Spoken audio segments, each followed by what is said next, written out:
kakak-kakak yang terhormat, kembali lagi di acara podcast monolog kita yang sangat terkenal di timur Indonesia. Bersama saya, Jamina, yang dijuluki sebagai The Queen of Waterfall ulang.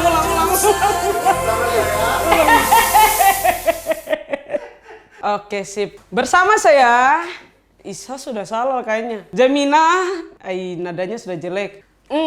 Sekarang ini jam kantor sudah mulai full, pasar sudah mulai full, sekolah sudah mulai beraktivitas kembali, lampu merah juga sudah mulai padat. Saya juga lihat di Instagram, saya scroll malam sebelum tidur, itu tuh banyak sekali konser-konser besar yang sudah dibuat dan tanpa menggunakan masker. Kalau di Jayapura tuh biasa ada event-event sih, contohnya seperti King City Cup yang kemarin banyak sekali penontonnya, apalagi pas penutupan, gila keren sekali kah. Dan kenapa sekali tempat-tempat tersebut ramai? Karena di tahun 2020 Indonesia terserang yang namanya COVID-19. Ya pantas saja kenapa mereka keluar ya, karena mereka mungkin sudah bosan dengan isolasi mandiri, seperti begitu. Bicara-bicara tentang jalan-jalan, saya ini juga suka sekali yang namanya jalan-jalan. Kalau kamu anak muda pasti kamu suka searching, selfie-selfie, dan buat video-video pendek kayak ini. Kalau saya sendiri, saya tempat wisata di kota Jayapura ada Pantai Yepase. Kamu pasti belum pergi toh, kamu harus pergi, pantainya bagus. Dan depo masyarakat di situ tuh sangat welcome sekali sama kita. Coba kamu pergi ke sana baru kamu nginap. Kamu terakan bosan, hatratipu. Kalau pengalaman saya, malam, tuh ada duduk-duduk gini. Masyarakat suatu tempat datang bawa ikan, terus mereka kasih kita secara gratis. Di situ tong tidur tong takut ya, karena dong juga jaga kitong. Seperti begitu. Depo tarif murah kok, karena saya pergi sama yang punya tempat. Kamu pasti belum pergi toh. Ya, jadi tarifnya di situ satu malam 300.000 untuk dia punya resort. Sebelum ke sana, kita pasti beli perlengkapan yang ingin tong bawa. Makanan yang saya punya tim sering bawa itu ada wam. Wam adalah babi. Yang tidak bisa makan babi, tidak usah beli babi. Beli ikan ke ayam kah, seperti begitu. Ada bumbu-bumbu dan pokoknya terserah deh apa yang kamu beli, silakan kamu beli untuk bawa ke sana. Tapi kalau kita secara garis besar yang tom bawa cuman babi. Karena ikan pasti kita dapat secara gratis, ada nasi dan juga bumbu. Itu saja. Tom nyanyi-nyanyi karena saya juga suka menyanyi. Seperti begitu. Di sana kalau kamu camping, kamu tidak usah takut ya. Karena terada yang namanya orang jahat di Pantai Yepase. Karena orang Yepase itu orangnya baik-baik. Iya kah tidak? Hai orang Yepase. Selain itu, tempat andalan kedua saya adalah air terjun. Kenapa saya dijuluki sebagai The Queen of Waterfall? Karena saya sangat suka dengan air terjun. Coba bilang, air terjun mana di kota Jayapura yang belum saya pergi? Saya pergi semua ya. Kok kasih aja? Tes toh. Iya, air terjun andalan saya adalah air terjun keempat di sosial. Dia punya medan, kenapa saya suka? Karena medannya sangat berbahaya. Tes toh. Dan tidak semua orang bisa pergi seperti begitu. Bisa tong pakai motor atau mobil, intinya tong sampai di atas, tong minta izin di warga setempat untuk parkir motor. Terus kita bisa jalan kaki dari parkiran sampai ke air terjun satu, itu memakan waktu kurang lebih 1,5 jam. Nah setelah itu kita akan naik ke air terjun kedua, tapi di situ medannya cukup ekstrim. Jadi kita naik menggunakan tali. Jangan lupa bawa tali. Kalau kamu tidak bawa tali berarti kamu tidak bisa sampai di 2, 3, dan 4-nya. Pastinya kita naik juga jangan lupa bawa teman-teman laki-laki, karena kalau kamu tidak bawa teman laki-laki berarti kamu selamat tinggal. Maksudnya, iya, teman laki-laki itu penting sekali kalau ngajak ke tempat-tempat seperti begitu. Bawa barang kah, bantu cari kayu bakar kah, atau mungkin bisa bantu foto kita juga, seperti begitu. Karena kebanyakan yang punya tangan paling cantik untuk foto adalah teman-teman laki-laki. Teman perempuan juga sih. Testo. Setelah sampai di air terjun sosial yang keempat, itu tuh pas sampai di sana tuh, itu tuh hanya ingin menikmati. Itu tuh terlalu bagus sekali air terjunnya. Kalau kamu lama beraktivitas di atas, kamu berenang kah, setelah itu foto sebentar karena medannya cukup ekstrim, jadi buru-buru kita kembali lagi ke bawah supaya jangan kemalaman di jalan. Karena kamu tahu sendiri toh hutan di Papua. Kamu tahu kah tidak? Kamu tahu kah tidak? Testo. Iya, hutan di Papua itu sudah banyak yang rusak. Kasihan tuh. Kasihan sekali ya. Yang sangat disayangkan tuh seperti begitu. Untuk sekarang ini tuh kita bisa saja menikmati air terjunnya, keindahan alamnya, tapi beberapa tahun ke depan dikarenakan hutan yang gundul, kita sudah akan bisa menikmati itu lagi. Bagaimana? Apa kontribusi yang kamu bikin untuk tempat wisata yang kamu pergi? Anak-anak di Jayapura tuh kebanyakan hanya pergi untuk cari ketenaran di sosial media, tapi tidak pernah berkontribusi untuk tempat wisata yang dong pergi. Betul kah tidak? Betul toh? Iya, betul sekali. Kata siapa? Kata manusia sombong. Testo. Tadi tong bicara panjang lebar tentang sapu hobi dan keindahan alam di kota Jayapura. Sekarang, kalau kamu sendiri punya hobi apa? Jangan lupa apa nih? Maksudnya jangan lupa isi di kolom komentar.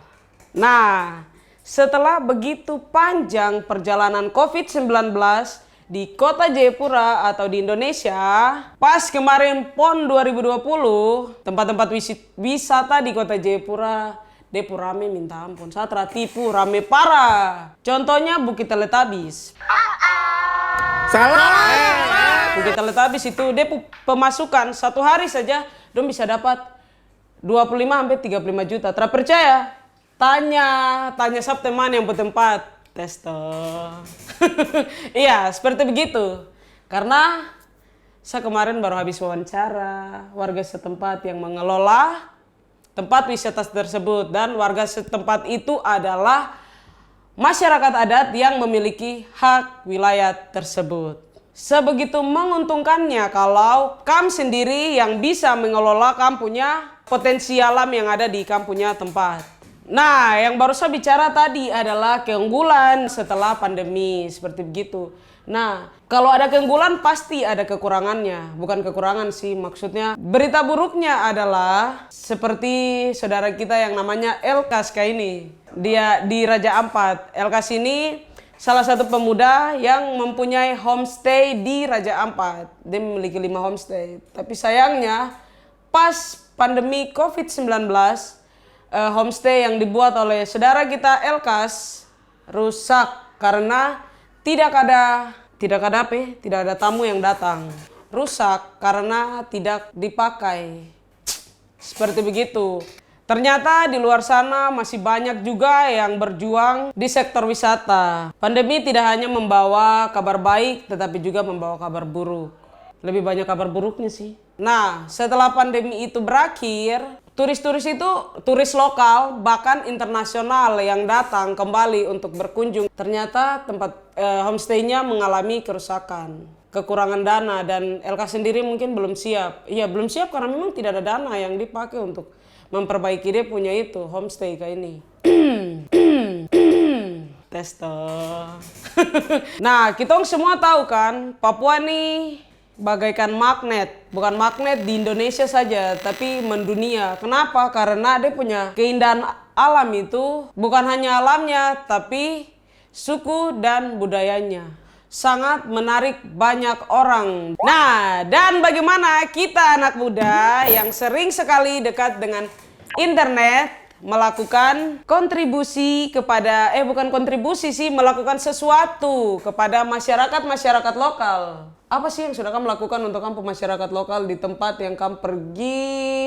Kamu pergi apa? Kamu pergi menikmati dong potensi alam. Pasti setiap kali kita pergi ke tempat wisata, yang kita ingin lakukan adalah foto. Nah, selain kita foto dan pamer di kita punya sosial media, jangan lupa kamu ceritakan apa saja sih cerita-cerita rakyat apa saja yang kamu dapat dari warga setempat atau dari nenek-nenek dorang atau kakak-kakak dorang yang ada di lokasi tersebut. Contohnya kayak kita mencari tahu bagaimana dia punya legenda, apa saja para pejuang lokal yang bekerja untuk tempat-tempat wisatanya mereka. Kita harus sebarkan cerita baik karena dari cerita-cerita tersebut itu menjadi bumbu yang mantap untuk wisatawan atau kita punya saudara-saudara yang tidak satu pulau dengan kita atau bahkan orang-orang dari luar negeri bisa datang untuk berkunjung ke tempat wisata tersebut. Kita harus menghargai apa yang masyarakat lokal sudah buat untuk tempatnya tersebut. Dan untuk masyarakat lokal, kamu juga harus siap untuk memperbaiki kamu punya fasilitas yang ada di kamu punya tempat wisata supaya kita sama-sama merasakan kenyamanan di tempat wisata atau kamu tempat yang kita semua datangi. Healing adalah memang kebutuhan untuk kita yang stres dan punya banyak masalah. Tapi menurut saya sih jangan pelit-pelit ya untuk bayar parkir dan juga toilet. Jadi buat kami yang suka pergi ke tempat wisata baru tidak bayar uang parkir seperti saya juga. Alangkah baiknya kamu harus bayar karena apa yang kamu bayar itu menjadi pemasukan kepada warga setempat. Tapi yo tuh maksudnya pemerintah bisa kah tidak kasih kurang itu harga parkir di kota Jayapura karena terlalu mahal sekali tuh. Testa. Iya parkir di sini motor aja 20-30 ribu. Sumpah saya tertipu kakak, nanti lihat TikTok sudah. Bisakah tidak tuh yang dari 20 ribu diturunkan ke 10 ribu? Terus kalau kita duduk di pasir, minta tolong mama dorang, tong bayar uang parkir tuh. Jangan tong bayar itu. Pasir yang tong duduk lagi, kasihan kan. Tong bawa uang pas-pasan baru tong puang habis hanya untuk itu aja. Mama dong jangan marah saya karena saya bahasa pertama mungkin salah atau sudah menyentuh mama dong hati. Tes toh, seperti begitu.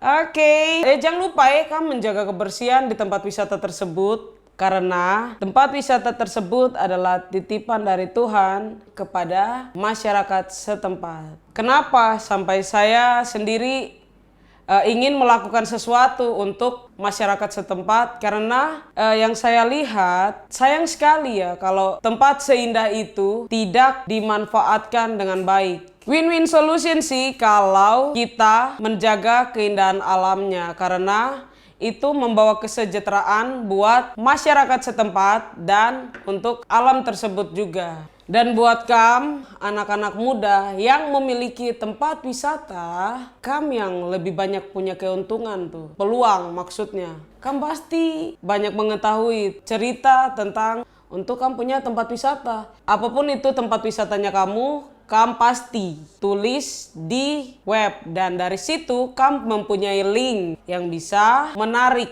berbagai macam orang dari seluruh dunia untuk datang ke kamu punya tempat. Percaya saja, apa yang kamu bikin pasti menghasilkan sesuatu yang sangat baik untuk kamu punya diri sendiri dan masyarakat setempat yang ada di kamu punya. Yang penting dari semua ini adalah komitmen. Kalau kau tidak punya komitmen, apapun itu yang kau buat pasti hancur. Contohnya seperti kita dapat hubungan. Garis bawahi adalah kesiapan. Kita sendiri menjadi panutan atau contoh untuk orang-orang yang datang ke tempat wisata yang kita punya.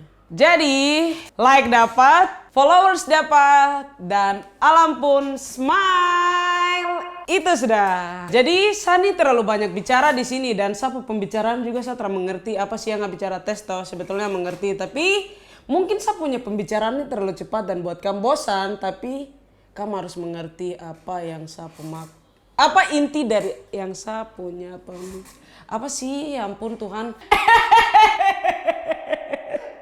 Kenapa saya kayak begini?